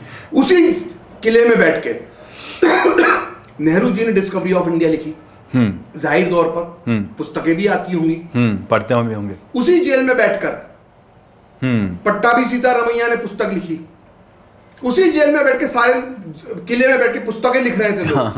और सावरकर, वीर सावरकर, अंडमान निकोबार में कागज और पेन नहीं दिया तो नाखूनों और कांटों से हमने दीवारों पर हमने श्लोक लिख लिख के याद कर लिए, कविताएं लिख लिख के कंठस्थ कर ली। फिर अंग्रेज उसको मिटा देते थे, वो फिर लिखकर कंठस्थ कर लेते थे। ऐसे उन्होंने साहित्य लिखा, नाखूनों से और कांटों से। और कहते हो माफी बहुत आसान है, बहुत आसान है। लेकिन बैडमिंटन खेलने को मिलता था इनको इन जेलों में। इन जेलों के अंदर वॉलीबॉल खेलने की सुविधा होती थी नेहरू और गांधी के जेलों में। मैं ये नहीं कह रहा कि उनने कोई कष्ट नहीं भोगे, जेल तो जेल ही होती भाई। आप 5 स्टार होटल में भी आपको बंद, लेकिन अगर कंपेयर करेंगे तो जाहिर है किसी के योगदान को कम आंक नहीं रहा हूं, जाहिर तौर पर मैं भी आपको 5 स्टार होटल में बंद कर दूंगा, भले ही सुविधाएं हो, जेल तो जेल ही है ना। 5 स्टार होटल में भी अगर आपको बंद कर दिया जाए, मैं उनके योगदान को नहीं नकार रहा हूं, लेकिन मैं सिर्फ तुलना कर रहा हूं, क्योंकि आज उनके वंशज वीर सावरकर को माफी वीर कहते हैं। इसलिए मैं कह रहा हूं कि अंतर देखिए कि क्रॉकरी की शिकायत करना, क्रॉकरी अच्छी आना चाहिए, हमारे लिए चाय की जो टी प्लेट्स हो वो अच्छी होना चाहिए, और एक व्यक्ति जिसके हाथों में हथकड़ियां, पैरों में बेड़ियां हैं, और उस अवस्था में खड़े खड़े उसको शौच करनी पड़ रही है। कल्पना करके देखिए कि खड़े होकर शौच करना पड़ रही है, एक बैल की तरह जुटकर उसको 13 लीटर तेल निकालना पड़ रहा है एक दिन में, नारियल की छालों से उसे रस्सियां बुननी पड़ रही हैं, लिखने के लिए कागज और कलम नहीं है, वो दीवारों पर नाखूनों से अपना साहित्य लिख रहा है, और आप इतनी आसानी से कह रहे हो उनके बच्चे जिनके लिए क्रॉकरी आती थी, जिनके लिए क्रॉकरी आती थी चाय के लिए, खराब वो बच्चे, उनके नाती और परपोते आज ये कह रहे हैं कि वो तो माफी वीर है। किस मुंह से कह रहे हैं? लेकिन किस ये मुंह से कह रहे हो? इस बात के लिए को संकेत करता है कि अगर प्रिंस आगा खान महल, मैं तो इधर बैठा हुआ हूं ना, हाँ। प्रिंस आगा खान महल है पुणे में, हाँ, ओपन है, म्यूजियम बना हुआ है, जा 50 रुपए का टिकट लगता है, जाके देख ले अंदर, इसमें गांधी जी बंद थे, बाथरूम जाके देख ले, बाथरूम देख लेना प्रिंस आगा खान। मैं ये नहीं कह रहा मैं गांधी जी के योगदान, मैं होता बहुत तुच्छ आदमी हूँ, हाँ। मैं तो मतलब गांधी जी का मैं क्या ही उनके सामने हूँ, मैं क्या, मेरे कोई मतलब ही नहीं है, मैं तो उनकी कोई योगदान को नकार दे रहा हूँ, लेकिन मैं सिर्फ तुलनात्मक अध्ययन कर रहा हूँ। प्रिंस आगा खान महल जहां पर गांधी जी कैद थे, उसके बाथरूम जाके देख लो, और मैंने तो अंडमान निकोबार का सेल्यूलर जेल भी देखा है, मैं सेल्यूलर जेल देख कर आया हूं, आज बहुत खूबसूरत बना दिया गया, उसमें गार्डन बना दिया गया, सब बना दिया गया है। मैं कहता हूं कि भारत को सब्सिडी देना चाहिए, जैसे एक समय में भारत एक हज यात्रा के लिए सब्सिडी देती थी ना, ऐसे अंडमान के सेल्यूलर जेल की यात्रा के लिए भारत को सब्सिडी देना चाहिए, और खासकर बच्चों को तो फ्री ऑफ कॉस्ट इसे वहां का सेल्यूलर टूरिज्म जेल की सैर करवाना चाहिए। हर स्कूल को आदेश होना चाहिए कि हर साल आप 50 बच्चों को जो है वो आप लेकर जाएंगे, और सरकार उसमें आधा पैसा, इतनी यार फ्रीवीज बांट रहे हो यार, 200 यूनिट बिजली, ये यूनिट बिजली, वो भी यूनिट बिजली, भाई सेल्यूलर जेल के दर्शन के लिए स्कूलों को सब्सिडी दो कि भाई वहां का टूरिज्म बढ़ेगा, आधा खर्चा सरकार उठाएगी, वहां का टूरिज्म बढ़ेगा, एहसास होगा। जो आजादी, जो आज हम पॉडकास्ट कर रहे हैं ना, हाँ। जो मन में आ रहा है बोल रहे हैं, ये कैसे आजादी, ये बोलने की आजादी हमें कैसे मिली है, वो सेल्यूलर जेल में जाकर एहसास होता है। इतना सुंदर उसको बना दिया है ना, तो गार्डन वगैरह हो गया, लेकिन वहां पर खड़े होने से अगर आप में लेश मात्र भी आपके अंदर देशभक्ति है ना, आपका शरीर में सिरहन होने लगती है, कपकपी छूटने लगती है आपको। वो सिर्फ दृश्य देखकर आप जब जाते हो 100 साल पहले यहाँ पर इन कोठरियों में क्या होता होगा, रात में कैसे चीखें आती होंगी। सावरकर को जिस कोठरी में बंद करके रखा गया था वो मैंने देखी है, मैंने उसके दर्शन करने का मुझे सौभाग्य प्राप्त हुआ है। उस कोठरी के ठीक पास में फांसी घर था, और ये आज की तरह फांसी नहीं कि 15 साल में एक को फांसी होती थी, वहां पे तो रोज होते हर 10 दिन 8 दिन में फांसी होती थी। हाँ। और फांसी के पहले जो जिसको फांसी दी जा रही होती थी तो चीखता था, चिल्लाता था, तो वो स्वर आपको जो सभी पॉलिटिकल प्रिजनर्स थे वहां पे जिनको फांसी, नहीं पॉलिटिकल भी थे और दूसरे प्रिजनर्स भी थे, क्रिमिनल्स होंगे, क्रिमिनल्स भी आते थे। तो आप कल्पना कीजिए ना, मैं प्रिंस आगा खान महल के अंदर सजा भुगतने वाले गांधी जी को भी मैं गलत नहीं कह रहा, वो भी कैदी थे। जो नगर किला है उसको भी मैं गलत नहीं कह रहा, लेकिन जो व्यक्ति काला पानी में रहता है उसको भी दर्द को महसूस करो। दो उनके ऊपर आजीवन कारावास की सजा थी, उसकी मौकरी की जा रही है। आप इस तरह से नहीं कर सकते, और यही सुप्रीम कोर्ट ने उनको दिखा दिया। आज तो देखिए कोर्ट के केस अभी आने वाले हैं, लेकिन उस समय ये माफी वीर जो बोलते हैं ना, खुद माफी वीर निकलेंगे, इनको माफी मांगनी पड़ेगी। ये बहुत राहुल गांधी कर रहे हैं ना, ये मैं लिख के रख लीजिए, इनको माफी वीर, ये इनको माफी मांगे बिना छूटेंगे नहीं। इन्हें बहुत गलत जगह पंगे ले रखे, इन्हें संघ के खिलाफ गांधी जी का हत्या जाने क्या क्या बोल दिया, हाँ, कुछ ही बोल ये माफी मांगेंगे, ये होंगे माफी वीर। लेकिन उस समय ब्रिटिश सरकार थी, अगर ब्रिटिश सरकार वीर सावरकर को वहां भेजती है, इस तरीके से पनिशमेंट करती है, यानी कि ये संकेत करता है कि वो ब्रिटिश के अगेंस्ट थे और बहुत ही अग्रेसिव लेवल पे। मुझे एक आदमी बता दीजिए ना कि कांग्रेस का कौन ऐसा नेता है जो कांग्रेस में रहते हुए जिसको अंडमान निकोबार भेजा गया, जिसको काला पानी भेजा गया, जिसको सेल्यूलर जेल भेजा गया, एक बता दो ना, कांग्रेस कार्य समिति का एक सदस्य बता दो। एक भी नहीं, वहां पे एक भी नहीं गया, सारे क्रांतिकारी भेजे गए। इनको तो बहुत सुविधाजनक जेल में रखा गया था। और एक मैं आपको बताता हूँ, सैयद महमूद, आज तक नहीं बताया, नई चीज बता रहा हूँ मैं आप। एक सैयद महमूद थे, उनका नाम मैंने रखा माफी महमूद। अच्छा। सैयद महमूद जो तो बिहार के बहुत बड़े नेता थे, बाद में बिहार के वो शिक्षा मंत्री बने, भारत के विदेश राज्य मंत्री भी बने। अच्छा। तो 1942 में जब पूरी कांग्रेस की कार्य समिति को गिरफ्तार किया गया, तो गांधी जी को तो भेज दिया आगा खान महल में, इनको भेजा गया अहमदनगर किले के अंदर। तो सैयद महमूद को भेजा गया। तो उसमें कौन कौन बंदे थे अहमदनगर किले में? कृपलानी, नेहरू, सरदार पटेल, मौलाना आजाद, पट्टाभी सीतारमैया और सैयद महमूद। ये कार्य समिति के सदस्य थे। कांग्रेस कार्य समिति का सदस्य बहुत बड़ा नेता हो, अपने आज भी माना जाता, तब भी माना जाता था। और सैयद महमूद बहुत बड़े नेता थे, विदेश मंत्री बनाया उनको भाई नेहरू ने, विदेश राज्य मंत्री अपने कैबिनेट में। तो सैयद महमूद के बारे में मौलाना आजाद लिखते हैं कि ये बीच बीच में अपने कमरे में बहुत देर तक बंद रहते थे और बाहर आके हमसे अंग्रेजी के शब्द पूछते थे। तो हमको समझ में हम सब भी किताब लिख रहे हैं, ये भी सैयद महमूद भी किताब लिख रहे होंगे। अचानक बीच में एक चिट्ठी आई अंग्रेजों की वायसरॉय ऑफिस से, और उसमें कहा गया कि स्वास्थ्य कारणों से सैयद महमूद को रिहा किया जाता है। तो हम सब आश्चर्यचकित रह गए। ये मौलाना आजाद ने लिखा, सैयद महमूद को छोड़ दिया, हम छोड़ा नहीं। बोला बाद में, अब अंग्रेज बड़े चालाक थे, इस बीच में क्या सैयद महमूद जो कमरे में बंद होते थे मौलाना आजाद, उसमें माफी का पत्र लिखते थे। मैं तो था ही नहीं, इन लोगों ने भारत छोड़ो आंदोलन का ऐलान कर दिया, मैंने तो पूछा भी नहीं, मेरे से तो इतने सलाह भी नहीं दी, और मुझे आप लोगों ने जबरदस्ती गिरफ्तार कर लिया। मेरा जिनसे अंग्रेजी के शब्द पूछ रहे थे उनके, हाँ, और वो अंग्रेजी के शब्द आके पूछते थे, क्योंकि मौलाना आजाद और खासा नेहरू जी तो अंग्रेजी बड़ी अच्छी, तो नेहरू जी से पूछते थे वो शब्द। और बाद में जब इनके पास, इनको तो अखबार भी मिलते थे ना अहमदनगर किले में, जब इनने, और अंग्रेज बड़े चालाक थे, तो अंग्रेज ने तो पहले रिहा किया सैयद महमूद को, और धीरे से सैयद महमूद को 15 दिन का पत्र भी जारी कर दिए, सार्वजनिक कर दिए। अच्छा, तो अखबारों में खबर छप गई। हाँ। तो अखबार आए अहमदनगर किले के अंदर, इन सबके दिमाग खराब हो गए, सरदार पटेल, नेहरू। अच्छा, यहाँ पे अखबार भी, किले के अंदर अखबार आता था? अरे सब ट्रांजिस्टर भी होता था इनके पास भाई, क्या बात कर रहे हैं। अच्छा। बात नहीं करते थे अपने शौक के लिए, हाँ। गार्डनिंग। तो इनने अखबारों में जब पढ़ा कि यार ये तो अंदर बैठ के हम सोचते थे किताब लिख रहा है, और कम वक्त ये तो माफी मांग रहा था अंग्रेजों से, और तो खूब लानतें भेजी हैं, खूब लानतें लिखी हैं मौलाना आजाद ने कि ये अंदर जाके हमसे बाहर घुसता था और माफी मांग रहा था, मैं मालूम इतना हमें दुख हुआ, और गांधी जी ने इसको माफ कर दिया। तो गांधी तो बड़े दिल के थे, हाँ। तब तक गांधी जी भी छूट चुके थे 44 में आमरण अनशन के बाद, हाँ। और सैयद महमूद को भी अंग्रेजों ने छोड़ दिया, और बड़ी थूथू हो गई सैयद महमूद की। तो सैयद महमूद के खिलाफ अखबार लिखने लगे कि ऐसा आदमी है, देखो माफी मांग ली। अंग्रेज तो चाहते थे कि एक्सपोज हो जाए ये कांग्रेस के लोग। तो सैयद महमूद गांधी जी से माफी मांगने गए, तो गांधी जी के सामने माफी की मांग क्या दलील दी, आप सोचिए किस कदर लोग कितने, मतलब कितने खराब, मतलब मैं क्या शब्द बोलूं ऐसे लोगों को, कि इन्होंने, जब गांधी जी ने पूछा इनसे, हाँ। कि भाई तुमने माफी क्यों मांग ली अंग्रेजों सैयद साहब आपने, बोला कि मैं ना, मेरे मन में दो दुविधा थी कि मैं माफी मांगू ना मांगू। तो मैंने 3 बार कुरान को खोला और कुरान से मुझे संकेत मिला कि मैं माफी मांग लूं। मतलब सोचिए, अपने इस बुरे काम में, माफी मांगने काम में, इन्होंने कुरान पाक को भी इस्तेमाल, कुरान पाक को बीच में घसीट लिया। और कहने को मुसलमान है, हाँ। हर मुसलमान के लिए कुरान पाक का कितना सम्मान है, हाईएस्ट बुक है, नहीं है। और आप सोचिए, अपने गलत काम के लिए आप कुरान को भी बदनाम करने पर आ गए। ये इस तरह के लोग थे सैयद महमूद। हाँ। मतलब किस स्तर की माफी है यार, मतलब धार्मिक भावना, धार्मिक मजहब को भी बीच में घुसा लिया आपने, और गांधी जी ने इसको माफ कर दिया, स्वार्थ के लिए। और क्या हुआ, भारत आजाद हुआ। भारत आजाद हुआ, बिहार सरकार के अंदर शिक्षा मंत्री बने, ट्रांसपोर्ट मंत्री बने, सड़क परिवहन मंत्री बने। फिर जब केंद्र में आ गए तो नेहरू जी ने अपने मंत्रालय में विदेश राज्य मंत्री बना लिया। वो इस माफी महमूद की बात क्यों नहीं करता भाई? बहुत बोलते ना माफी वीर, तो माफी महमूद भी बोलो। और नहीं है तुम्हारे पास चिट्ठी, मैं दे दूंगा, मेरे पास है सैयद महमूद की माफी की चिट्ठी, बताओ। जितने कांग्रेस के लोग सुन रहे हैं, अगर आपके पास चिट्ठी नहीं है, मैं तो देने को तैयार। और मौलाना आजाद की पुस्तक पढ़ दो ना, मौलाना आजाद क्यों झूठ बोलेंगे? हमारे शिक्षा मंत्री थे भाई, मक्का में पैदा हुए थे, आपको मालूम है मौलाना आजाद भारत में पैदा नहीं हुए, पवित्र मक्का शहर में पैदा हुए। क्या मक्का शहर में पैदा हुआ आदमी झूठ बोल सकता है? नहीं बोल सकता है मक्का शहर में पैदा हुआ आदमी झूठ? संभव ही नहीं, साइंटिफिकली संभव नहीं। मौलाना आजाद बिल्कुल संभव नहीं है। मक्का जैसे पवित्र शहर में पैदा हुआ आदमी झूठ कैसे बोल सकता है? मौलाना आजाद ने लिखा है कि सैयद महमूद ने माफी मांगी थी।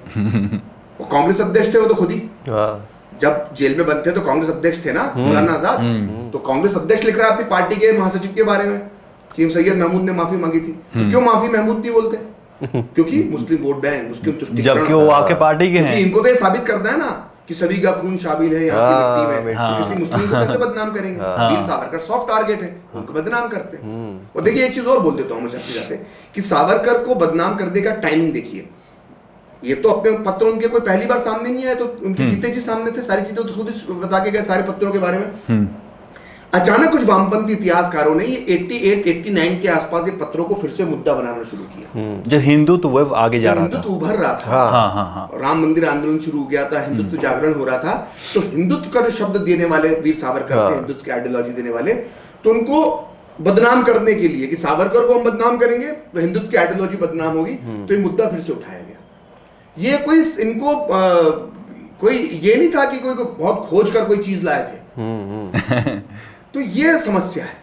तो ये काउंटर करने के लिए आमतौर पे मेरा लास्ट क्वेश्चन है कि जैसे अभी हमने जो इतिहास के बारे में बात की है, ये इतिहास पढ़ाया तो जाता ही नहीं है, और जो किताबें हैं एनसीईआरटी की जब हम बात करते हैं तो यूपीएससी एस्पिरेंट्स भी पढ़ते हैं, एनसीईआरटी पढ़ के ही वो एग्जाम देते हैं। एनसीईआरटी में जो औरंगजेब है उसके बारे में ये लिखा हुआ था कि भाई उसने मंदिर जो है उसके लिए पैसे दिए, मंदिर बनाने के लिए पैसे दिए, काफ़ी सारे मंदिर बनाए।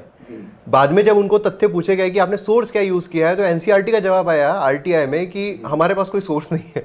तो ऐसी जो चीज़ें चल रही है, आप औरंगजेब की बात करते हैं, अब आप देखिए चित्तौड़ में जो अकबर ने किया था, अभी उसको शामिल किया, कितना हो हल्ला मच गया। अकबर का कुछ मिटाया नहीं है, अकबर को अभी भी एनसीईआरटी के रूप में सहिष्णु ही पढ़ाया जा रहा है। बस चित्तौड़ का एक चैप्टर थोड़ा सा हिस्सा शामिल कर लिया, एक या दो पैराग्राफ, कि चित्तौड़ में किस तरह से अकबर ने जो है वो हजारों हजार हिंदुओं का नरसंहार किया था। उस पे बवाल कट गया, बवाल कट गया।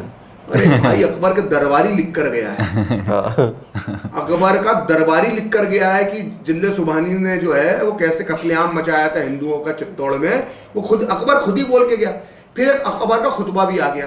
अकबर उसके बाद चित्तौड़ जीतने के बाद अजमेर गया था जियारत करने के लिए। तो अजमेर जाने से पहले, मतलब अजमेर पहुंचने पर उसने खुतबा जारी किया था अकबर ने। खुतबा मतलब एक संदेश, एक पत्र। अच्छा, आप उसको जो भी कह लो, मतलब एक ऐलान जिसको कहते हैं ना कि मैंने ये कर लिया है।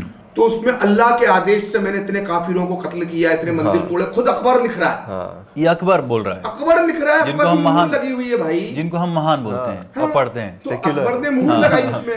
अब कोई रोमिला थापर आके बोले नहीं तो, अरे भाई तू कौन है यार, अकबर खुद लिख गया। तो कौन, मैं खामोखा।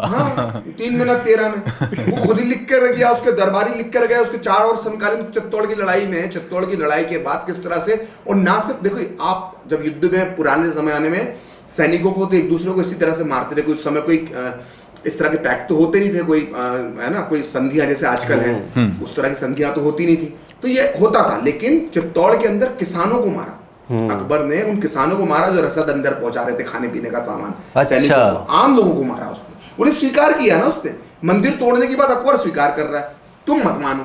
अब जैसे काशी विश्वनाथ का साकी मुस्तैद खान, जो ऑफिशियल हिस्टोरियन था औरंगजेब के दरबार का, जो डे टू डे की डायरी औरंगजेब की लिखता था, उसके अंदर साकी मुस्तैद खान लिख कर गया है कि फला फला जिले कदी की इस तारीख को, जो हिजरी की जो तारीख होती है, फला फला तारीख को जिले सुबहानी के आदेश पर जो है काशी विश्वनाथ मंदिर को तोड़ा गया।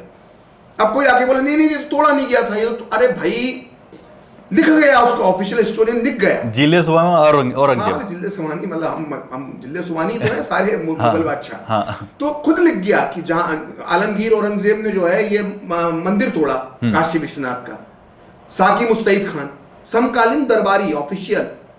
अब ये रोमिला थापर आके बोले, या आर एस शर्मा बोले, विपिन चंद्रा आके बोले नहीं वो तो अकबर, वो तो उसने नहीं तोड़ा था। और अबे तू कौन है यार, बैठ यार अपना साइड में।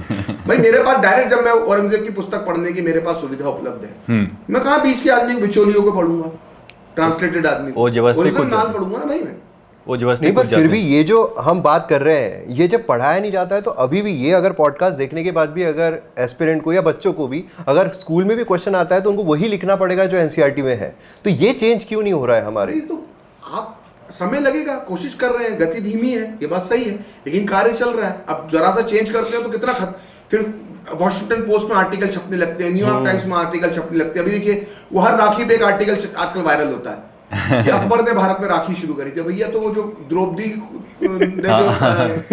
कृष्ण जी को वो क्या था, जो महाभारत में राखी का प्रसंग आता है द्रौपदी और कृष्ण जी का। अब वो बताते हैं आज कई इतिहासकार पैदा हो गए, बोले कि अकबर ने राखी शुरू करी, रक्षाबंधन का त्योहार भारत में अकबर ने शुरू किया।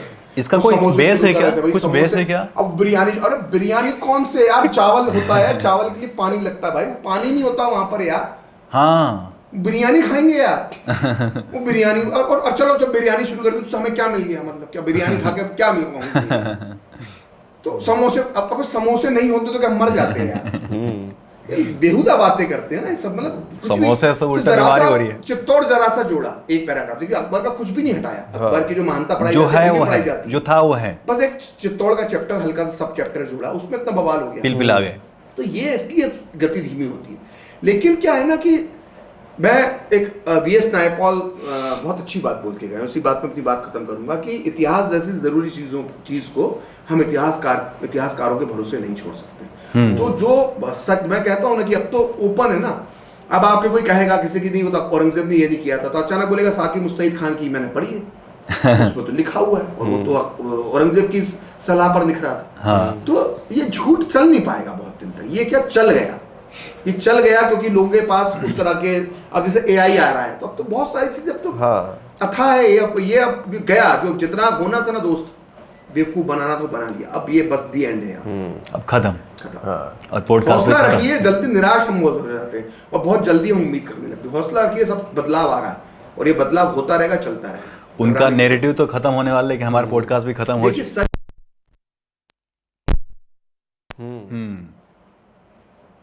इसके मायने हैं, बहुत बड़ी फिलॉसफी है इसके पीछे, इसके बहुत बड़े मायने हैं, इसके मायने हैं। सर आप हमारे पॉडकास्ट पे आए, इसके लिए बहुत बहुत धन्यवाद। हमें आशा है कि जो हमारे दर्शक है उनको बहुत नई नई चीज़ें जानने को मिलेगा। बहुत बहुत धन्यवाद। और भी बहुत सारी चीज़ें हैं सर, कि हम और भी इतिहास जो है वो जानने की कोशिश करेंगे और आपसे मुलाकात ज़रूर होगी, ये उम्मीद करते हैं। बिल्कुल। अलग अलग थैंक यू सो मच विषय पर। Thank you so much sir.